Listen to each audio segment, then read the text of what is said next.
Super Mario Bros. Is a popular game, and with that comes a lot of misconceptions, especially when you get down to the nitty-gritty details that we often do in speedruns.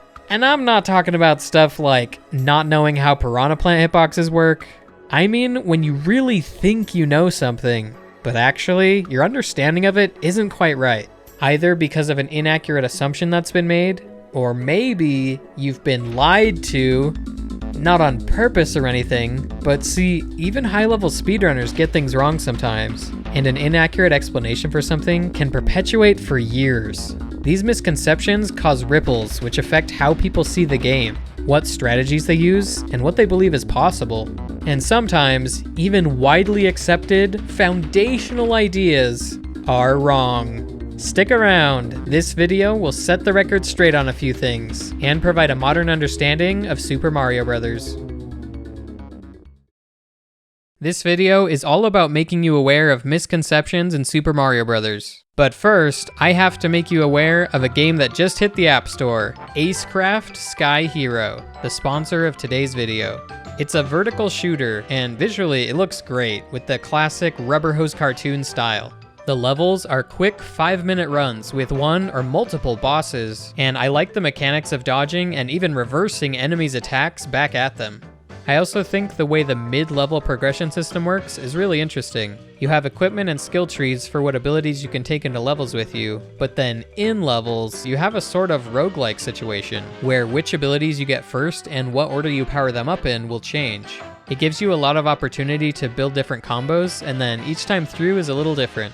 There's also a 2-player co-op mode, so you can play together in real time with a friend. And if you work as a team to find all the clues hidden inside the game, you'll unlock a secret challenge mode to take on together. If you're interested in trying out Acecraft Sky Hero, you can download it right now for free. Use the link in the description or scan the QR code to download the game. Alright, let me show you what I mean with some false ideas we had in the past. For example, in 8-1, runners would sometimes lose time on this stage, seemingly at random. We tried to figure out what the culprit was, and had a running theory. Here's me explaining it to an audience of 50,000 people back in 2013. In 8-1, for example, the frame rule, the best one for that level, you can't slow down a single frame, and you actually have to hit like the exact right part of the flagpole or you won't get it. So, is that how it works? No, it's not. But as more time passed, our understanding kept evolving, and it was determined that it had something to do with hitting this block to make the star pop out. So we made sure to hit the star block every run, but sometimes we would still fall behind. Eventually, there were some ideas floating around of how to avoid this time loss. Here's a clip of Darbian from 2016 to explain further. There's a star here, right above me. You want to always hit this star block, but when you jump to hit it, continue holding A until you hit the ground again. I'm told that does something with your subpixel to make it less likely that you'll lose the frame rule. So, is that how it works? No. I remember doing runs back then and trying this advice, but it just didn't work all the time. I kept doing it out of superstition, but yeah, it was still a mystery. Finally, 1 month after Darbian recorded that tutorial video, someone cracked the case. Muhahahahas. Long story short, there's a spot in memory that is only used for special objects like power-ups. When you hit the star block in 8-1, the star is stored here. But the flag at the end of the level also uses this spot in memory. When it loads in, some of the star's position data is left over, and the flag starts using it. Depending on what value was left here in memory, or in other words, where the star was when it went off screen, it can make the flag reach the bottom of the pole faster and save time. Once we understood this, we could take the necessary measures to make it happen on purpose, and no longer mysteriously lose time here. Alright, that's one example of misinformation over the years in this game. Again, it wasn't on purpose, but you can see how one person's theory made its way into a tutorial video, which made a bunch of other people believe it, and yeah. So this is just a case of don't try to understand it, just do it. It's crazy how powerful the status quo is. People will believe something just because it's the word on the street. Which, to be fair, makes a lot of sense in speedrunning. Not everyone has the time or skills to go and test everything for themselves. But you can see the impact this phenomenon has had on this game and the community over the years. we were told that doing this type of wall clip was too precise and difficult to pull off. Until 420 Blaze It came along and said, why though?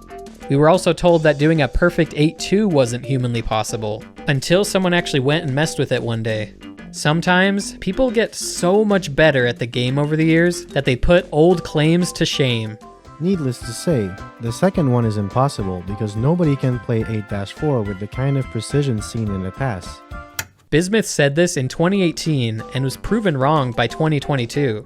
These things might seem silly with all the hindsight we have today, but Andrew G even claimed that his 458 run would never be improved by another second, and now it's been beaten by 4 seconds. The thing is, these were all super reasonable things to say at the time. I have full respect for content creators or runners who have said things like this, which turned out to be proven wrong down the road. I've done it too. It's just how these things go. Even though this game is very well understood, every year we still learn new things and the community gains a better understanding and new perspective. All we can do at this point is keep sharing our current understanding and put out information to correct old ideas. And that's what I'm doing with this video. I'm here to correct some lies, albeit well-meaning lies, that you've been told about this game. So, what's the biggest thing that needs correcting? When you think about Super Mario Bros. Speedruns, what's the primary thing you associate this game with? For many of you out there, it's clear. There is one answer that comes to mind. The bus. Frame rules. I'm sorry to say, there are several details regarding the bus which are a lie. But no worries. In this video, I'll correct any misconceptions you may have and share things you've never heard about frame rules. Here we go. The bus is out. All right, there are several details of the frame rule which we need to course correct on. But first of all, the frame rule itself has been explained wrong over the years. Sometimes it's been explained correctly, but honestly, the majority of the time, it hasn't. Tell me if this sounds familiar. In Super Mario Bros., the game only checks for level completion every 21 frames. If you watch basically any speedrun content for this game, you've probably heard that exact line before. Case in point. At the end of each level, the game only checks for completion every 21 frames. Essentially, this means you can only gain or lose time in increments of 0.35 seconds for every level. When Mario reaches the end of a stage, the function that checks if he's completed a level only checks for it every 21 frames. So if you reach the end 10 frames into a frame rule, you'll need to wait 11 frames before Mario moves to the exit. For those not familiar, the game checks to see if you have beaten the level every 21 frames, or 0.35 seconds. So there is something called frame rules in this game, and that is at the end of every level, this game checks for level completion every 21 frames. Frame rules. You've probably heard of them if you're watching this tutorial. The game only checks to see if you've beaten the level every 21 frames. As you can see, this is a very standard explanation, but it's not true. That's not how it works. This is a line that's been taken at face value and regurgitated over and over, and as you saw, by me as well.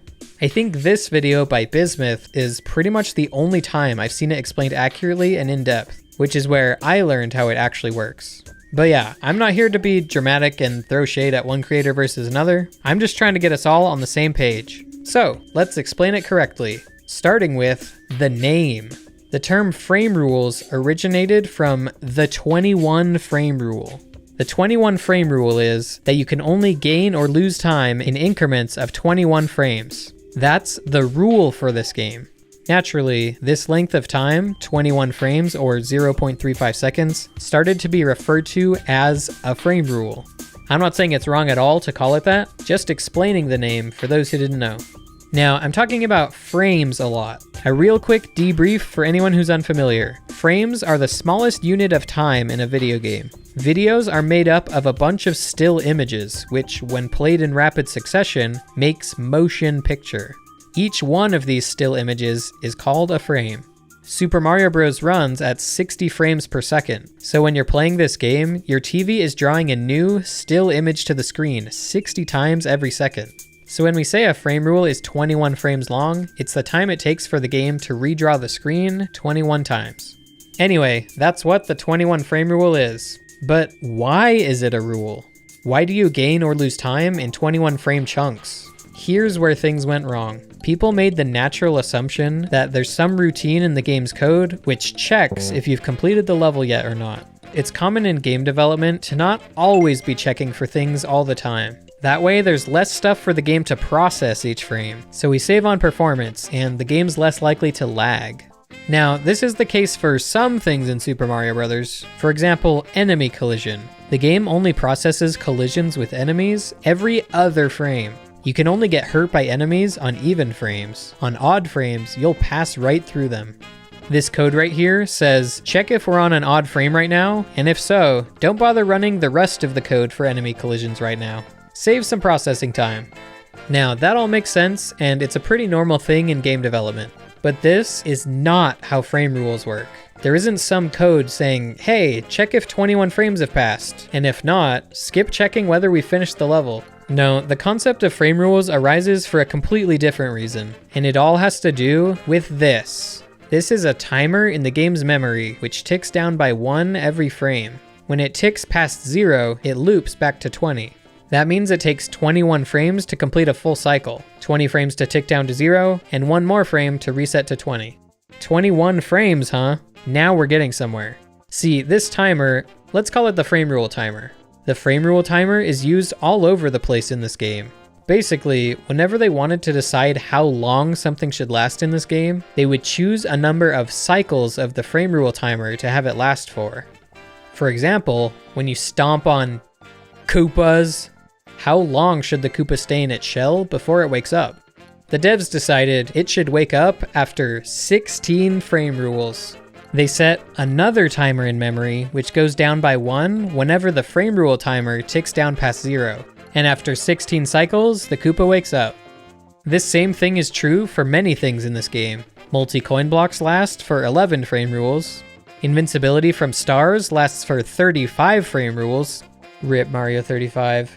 And there are many more examples. But the key example for us is level transitions. After everything else is done in a level, Mario's made it to the castle, the timer's finished ticking down, the star flag's gone up, and any fireworks have finished going off, then the game is ready to transition to the next level. At this point, the game waits for 6 frame rules to tick down before transitioning to the next screen. And it does the same thing when you use a warp pipe. The game waits for 6 frame rule cycles to tick down before loading the next level. Alright, now here's the crux of it all. The reason you gain or lose time in increments of 21 frames is because the first tick down can vary in length. The frame rule timer can be anywhere in its cycle when you reach this point. You may have to wait 21 frames for it to tick down the first time, or you may only have to wait 1. When the game waits for 6 ticks before transitioning, it's not like it waits for a flat 6 times 21 frames. No, it waits for 5 times 21 frames, plus however many frames the first tick takes. We're getting a little in the weeds at this point, but yeah, to sum it all up, this whole phenomenon arises because ultimately, the level transition will always happen right after this timer ticks down past 0. If you get here right at 0, you're just on time. But 1 frame too late, and you're going to be waiting until the next time it goes down to 0. This behavior has famously been compared to buses, which depart every 0.35 seconds. Now you know exactly how the bus works. Can I just say, though, that a ski lift would be an even more accurate metaphor? Shoutouts to OneTed59, who originally suggested this to me. But yeah, a ski lift is perfect. They're evenly spaced and come at very regular intervals. If you miss one lift, you're gonna have to wait for the next one. I say, when it comes to frame rules, let's all imagine a ski lift. Anyway, that pretty much covers the 21 frame rule, why it exists, and how frame rules work. But you know what they say, rules are made to be broken. Our next topic to tackle is how the 21 frame rule itself is a lie. The claim is that you can only gain or lose time in increments of 21 frames. But that is not true. You definitely can gain or lose time in ways that don't follow this rule. To be fair, this claim is usually made while noting a couple of exceptions. Note that there are 2 exceptions to this, but we'll talk about them later. I'm here to tell you that there are more than 2 exceptions to this, and I'll talk about them now. Here we go, this is the really fun part. Some of these are not very well known at all. Okay, first off, we'll start with the exception that's most commonly brought up, the last level of the run. this caveat is almost always included. Basically, whenever you reach the end of the speedrun, the timer will stop. This is usually when grabbing the axe in 8-4, but it could also be other places depending on what category you're running. In the typical case of 8-4, there's a frame rule on the way in, but once you're inside, you could take any number of frames to reach the axe at the end. This is the main reason that there aren't a ton of tied runs on the leaderboard. 8-4 is a really difficult stage with a lot of variance, so people don't usually end up tying, though it does happen occasionally. Just to clarify though, there actually is a frame rule in 8-4. It's just after timing has stopped. There are some categories which keep going past this point, like both quests, which plays through the new quest that Peach presents you, or co-op, where a second runner plays through the game with Luigi. In these cases, there is a frame rule at the end of 8-4 when it loads the next screen. Anyway, that's the first exception to the 21 frame rule, which happens because of the timer stopping. But what about when the timer starts? For this game, we usually start the timer when you gain control of Mario, rather than when you push start on the title screen. This is a good timing method for this game because of the frame rule system. This black screen before 1-1 loads varies in length depending on when you push start. If you started timing from the start press, you could have 2 runs with the exact same gameplay, but one of them ends up potentially 20 frames slower based on when they push start. It'd be a little silly, but thankfully, if we just start timing from movement, we don't have to worry about that problem. We actually do have to worry about it on the Super Nintendo version though. This game was remastered for the Super Mario All-Stars collection, and with that came a host of differences which make that version an interesting speedrun in its own right. One of those differences is that there's no frame rule when coming from the title screen. This screen transition is a fixed length every time. But there still is a frame rule at the end of 1-1. This creates a weird situation where you want to start as late as you can on the title screen while still catching your desired frame rule at the end of the stage. Every frame later that you start is a frame saved, but start too many frames late and you'll miss the ski lift. Anyway, I've got a video breaking down speedruns of that version if you're interested in learning more about it. Let's move on to the next exception to the 21 frame rule. Up next is another commonly cited one, lag. During lag, everything in the game freezes, so for every frame of lag, you will lose 1 frame. In Super Mario Bros., lag typically happens, as you might expect, when a lot is happening on screen. And it's really obvious when it does happen because the HUD at the top kinda glitches out on each lag frame. The main situation you'll see this in is when there's lots of hammers on screen. But actually, outside of some epic battles with Bowser, this really isn't a very laggy game. There are some other less obvious times that the game lags though. A famous one is during Bullet Bill glitch. Without getting too technical, the game can lag here if it tries to update your score from stomping on the bullet and grabbing the flagpole, and update the color of the flashing coin at the top of the screen at the same time. If runners aren't careful to avoid the conditions, they will occasionally get 1 frame of lag here. Back in 2016, the any% world record was 457.24. I managed to tie the record to 8-4 and play 8-4 1 frame faster, so I got 457.22. It was the first time I'd ever broken this record. I think that's world record by 1 frame. It's world record by 1 frame. We did it, everybody. Thanks for being here. Except I got the lag frame in 8-2, so I didn't break the record. I only tied it. Disappointing at the time, but it's all good though. I did manage to beat it again a few days later. But yeah, as you can see, this is one way you can definitely lose time outside of the 21 frame rule. But okay, so far these examples have been things that are usually brought up as exceptions to the 21 frame rule. Now, let's get into the ones which never get brought up.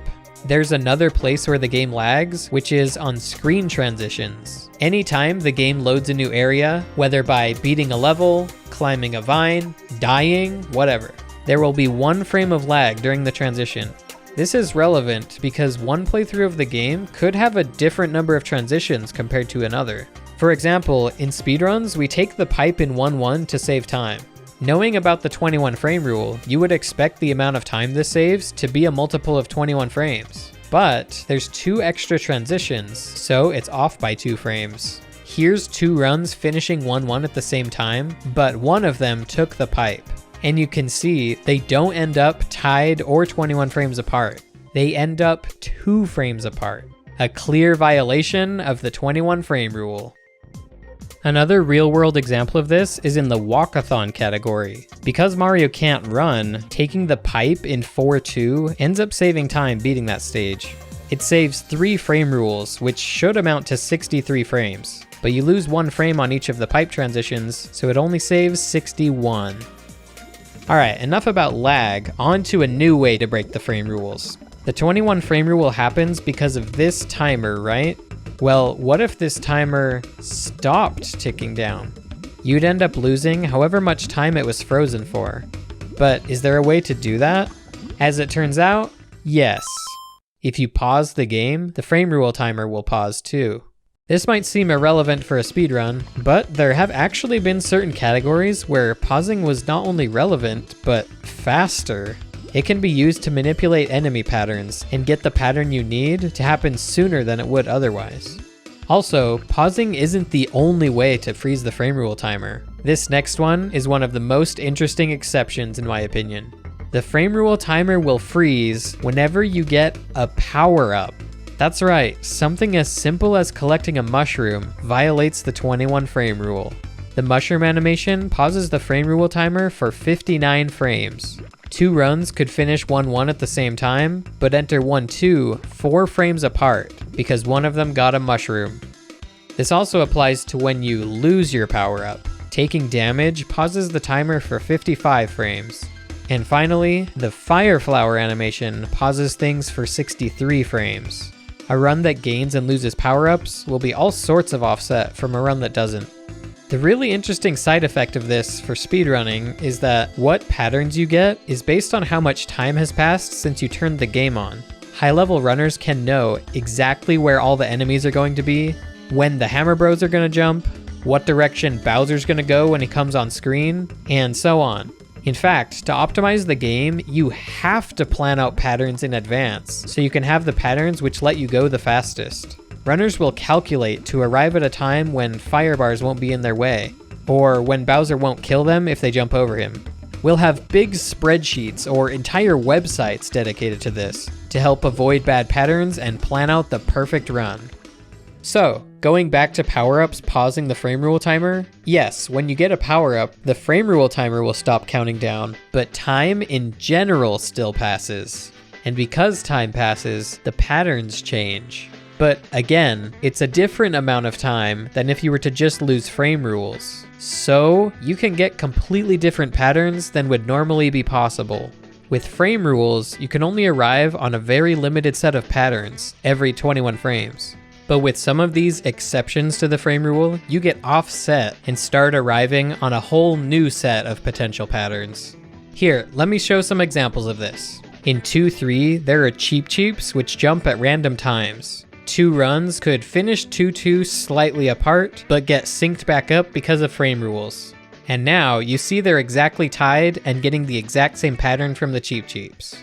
Now, here are 2 runs which finished 2-2 at the exact same time, but one of them got a mushroom at some point, so its frame rule cycles are offset by 4 frames. It enters 2-3 4 frames earlier and gets a completely different pattern.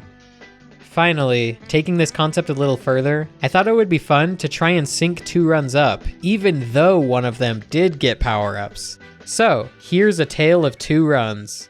On the left, we've got Billy Bob doing a speedrun, and he just cannot hang on to his power-ups. He gets his mushroom back, but loses it right away.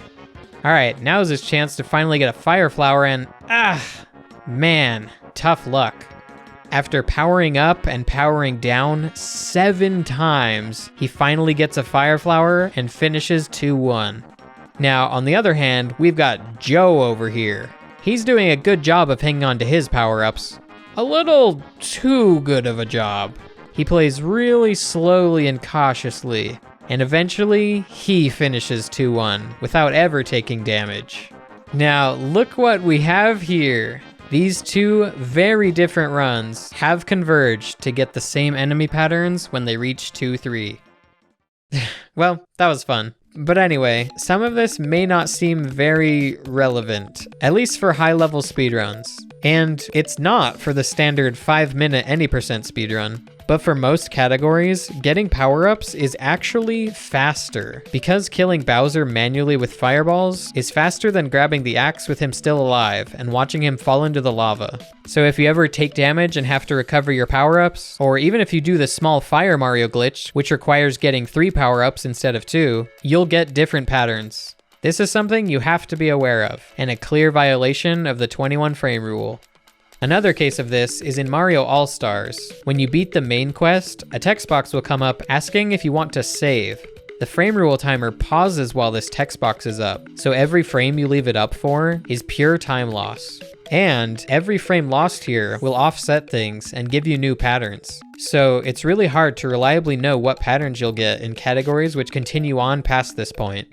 And the same thing happens in Lost Levels. You basically can't know what patterns you're going to get in the bonus worlds, because who knows exactly how many frames you lost trying to close the text box.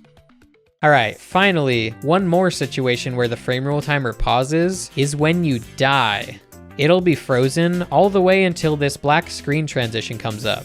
So, if you die at different heights on the screen, Mario will take longer to fall down, which means the transition will happen later, and the frame rule timer will be frozen longer.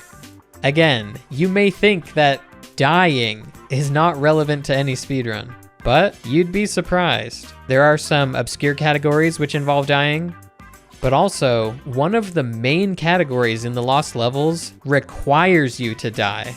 World 9 in that game is a weird bonus world, where you'll keep playing it forever until you game over and go back to the title screen.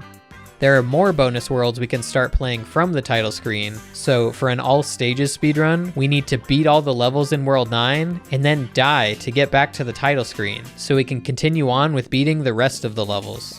The exact height you die here could end up saving or losing time, outside of the 21 frame rule. Alright guys, there's one more exception I have to talk about. This one also comes from the Lost Levels. It also even comes from World 9. See, a while back, Kriller37 was making a tool-assisted speedrun of this game. At one point, he was scouring each level for any way he could save more time. And finally, he did find something. But he didn't save 21 frames. And he didn't save a frame or two by reaching the axe faster in the final level. No, he found a way to save 9 frames in 9-1. As I mentioned before, you have to die to exit World 9. But I didn't mention that we come in here with a Fire Flower. So dying means not only jumping on this plant in 9-1, but we also have to take damage somewhere prior. So we can start this level as Small Mario, ready to jump on the plant and die. Now, it doesn't matter where you take damage, since Small Mario and Fire Mario can navigate this world at the exact same speed. Or at least, it didn't matter until Kriller did this.